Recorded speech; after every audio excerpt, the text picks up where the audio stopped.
සියලුම දෙනාට ආයුබෝවන්. අද අපි කතා කරන්න යන්නේ අදටත් අපේ ඇඟේ මයිල් කෙලින් කරවන එපික් මාස්ටර්පීස් එකක් වුණු බාහුබලි The Beginning චිත්‍රපටය ගැනයි. ඉතින් බොලිවුඩ් සිනමා විතර රජ කරපු කාලෙක කාටවත් තේරෙන්නේ නැති තෙලුගු සිනමාවෙන් නැවිත් මුළු ලෝකෙම බොක්ස් ඔෆිස් වාර්තා කුඩුපට්ටම් කරලා දාන්න මේ ෆිල්ම් එකට පුළුවන් වුණේ කොහොමද? ඇත්තට බාහුබලි කියන්නේ නිකම්ම VFX සහ සටන් ජරා කන්දක් විතරද?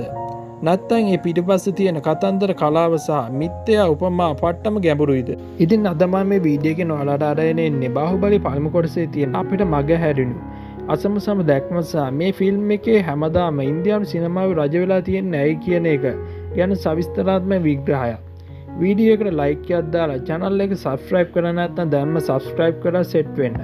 Let's drive into the Mahismati Kingdom. ඉතින් මුලින්ම අපි මේ ෆිල්ම් එකේ කතාව සහ එහි තියෙන තිරපිටපත් view එක ගැන කතා කරමු.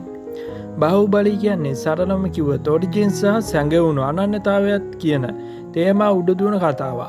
ෆිල්ම් එක පටන් ගන්නේ මාරම ගැම්මකින්. රාජමාතා සිවගාමි තමන්ගේ පණ දීලා එක දරුවෙක් බේර ගන්නවා.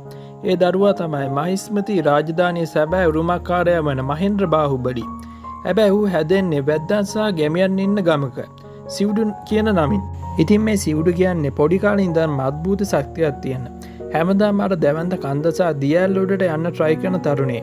මෙතනදී රාජමෞලි පාවිච්චි කරලා තියෙන The Hero's Journey කියන සම්භාව්‍ය හොලිවුඩ් සිනමා ව්‍යුහය.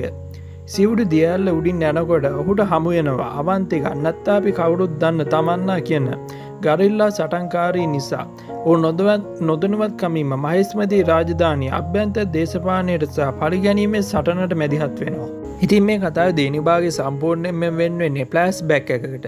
ඒ කියන්නේ සිවුඩිගේ පියා වන මහේස්මති වැසියන් පණ වගේ ආදරය කරපු අමරේන්ද්‍ර බාහුබලි සහ ඔහුගේ සහෝදරයා වෙන කූර බල්ලාල දේව අතර තිබ්බ සියසුන වෙනුවෙන් කරන මහා සටනයි. ඉතින් මේ ව්‍යුහයම හැඩගැසිලා තියෙන ඉන්දියානු මහා භාරත මහා කාව්‍යයේන ධර්මය සහ අධර්මය අතර සටන සහෝදරයන් අතර වෛරය වැනි කරුණු වලට අනුකූලව රාජමෞලි මේ පරණ කතාව නූතන ප්‍රේක්ෂකයාට ගිලිහෙන්න පුළුවන් විදියට උපරිම හයිප් එකක් සහ ඉමෝෂන් එකක් එක්ක තිරයට ගේන්න සමත් වෙලා තියෙනවා.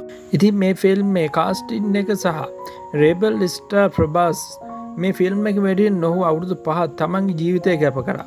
වෙන කිසිම ෆිල්ම් එකක් බාරගත්තේ නැහැ. ඔහු සිරුර හදපු විදිය සිවුඩු විදිහට තියෙන සෙල්ලක්කාර සහ අහිංසක පෙනුම වගේම අමරේන්ද්‍ර බාහුබලි විදිහට තියෙන ඒ රාජකීය වීරෝද්ධාර පෙනුම පට්ටම පර්ෆෙක්ට්ව ප්‍රේක්ෂකයෙක් විදිහට අපිට බාහුබලි කියන චරිතය දකිනකොට ඔහු පිටුපස්සෙන් යන්න හිතෙන තරම් ආකර්ෂණයක් ප්‍රභාස් ඒ චරිතේ දීලා තියෙනවා.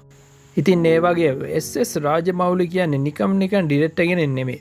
ඔහු තමයි ඉන්දියාවේ ඉන්න හොඳම සෝබෝල්. එහෙම නැත්නම් ප්‍රේක්ෂකයාගේ හැඟීම් එක්ක සෙල්ලම් කරන්න දන්න සුපිරිම මොනකරු.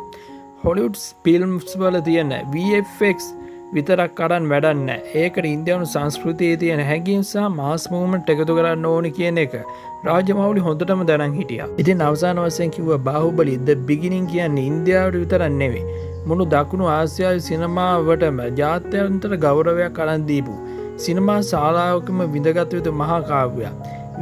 VFX වල පොඩි අඩුපාඩු තිබ්බා. රාජමෞලි කියන්නේ අසමසම අධ්‍යක්ෂකවරයාගේ විමර්ශන හයි සහ ප්‍රභාස්ගේ කැපවීම නිසා මේ චිත්‍රපටය සදාකාලික මාස්ටර්පීස් එකක් බවට පත් වෙලා ඉවරයි. ඉතින් ඔයාලා බාහුබලි පළවෙනි ෆිල්ම් එක කීපාරක් බලලා තියෙනවද? ඔයාලා මේ ෆිල්ම් එකේ ඇගේ මයිල් කෙලින් කරපු පට්ටම සෙන්ස් එක මොකද්ද? රාජමෞලිගේ මේ දැවැන්තම සිනමා ශෛලිය ගැන ඔයාලට මොකද හිතෙන්නේ? ඔයාලගේ අදහස පල්ලෙන් කමෙන්ට් කරේ නැන්න. වීඩියෝ එක වටිනා කියලා හිතනවා නම් යාළුවන්ට බලන් ෂෙයා කරන්න. තවත් මෙන්න මේ වගේ සිනමා විචාරකයන් ඉක්මනටම හමු වෙමු. එතකන් හැමෝටම ජය වේවා.